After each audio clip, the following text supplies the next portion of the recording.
Juliet and Romeo Review, a glitzy, empty musical retelling of Verona's star-crossed lovers that thinks it's smarter than it is, for never was a story of more woe than this of Juliet and her Romeo. The final line of Shakespeare's legendary play seems to be the only reason Juliet and Romeo is inversely titled the way it is, teasing a movie that flips the mirror on the story we know, or tries to. Armed with some fantastic A-listers and an aesthetic a la the musical play and Juliet, this movie musical take on Romeo and Juliet looked campy but promising. However, as someone who has read and watched plenty of Shakespearean retellings, I know it's possible to tell the same story and have much more of an impact. Capturing your attention from the beginning is that this version of the story incorporates bigger historical and political themes, with Verona facing an impending invasion and Paris' potential marriage to Juliet being an avenue to military reinforcements. Yet, for the most part, these additions come across as lacking in any relevance or sophistication. They are supposed to make the characters' lives more strenuous, but they mean nothing to us, just another obstacle in the story to which we all know the end.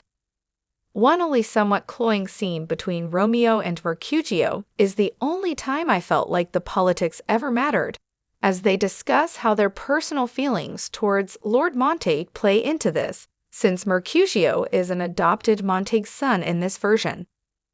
Rebel Wilson as Lady Capulet should have been a huge highlight, but she is pointlessly mean to Juliet one moment, and then joins in on an empty feminist ballad the next, which cuts between various female characters singing about demanding expectations.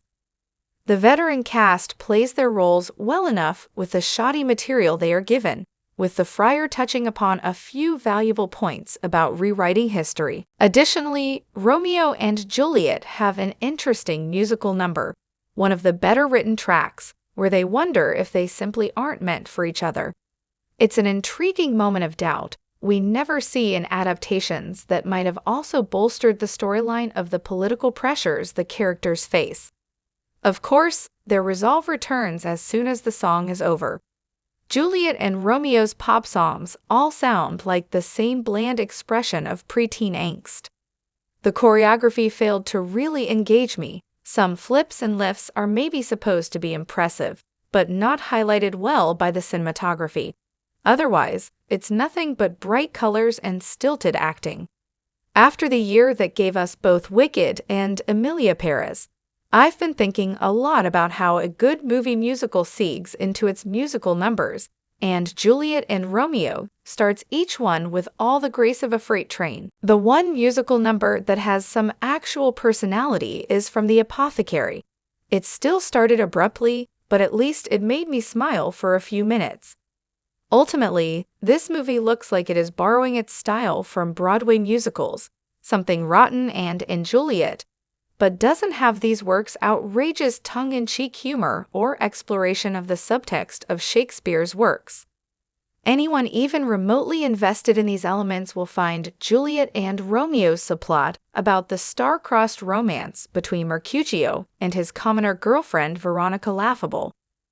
I'm a sucker for Shakespeare retellings and wanted this to be another one that would delight me, but it is painfully dull.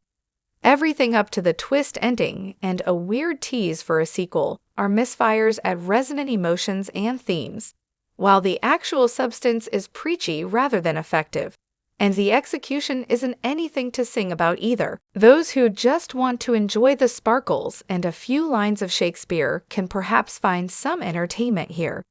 For me, Juliet and Romeo is just Romeo and Juliet all over again, with nothing new worth getting excited about.